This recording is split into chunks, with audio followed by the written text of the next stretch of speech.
Usa lamang karon ang nahibaluan ni Rogelio Ruel Pacquiao nga giatubang niyang disqualification case.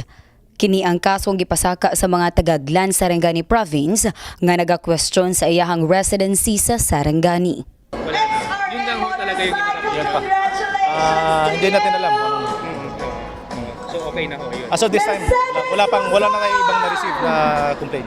Iya namatod pa kining gitubag ngadto na sa COMELEC National. Kahibaluan nga mismong mga residente sa Glan Sarangani Province ang mipasaka og disqualification case batok kang Ruel Pacquiao.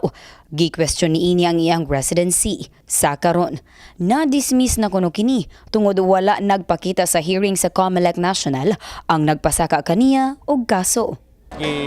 Nitubag ta sa complaint and then last December 11 ay conference and then suddenly they failed to appear sa COMELEC, so na-dismiss ang kaso.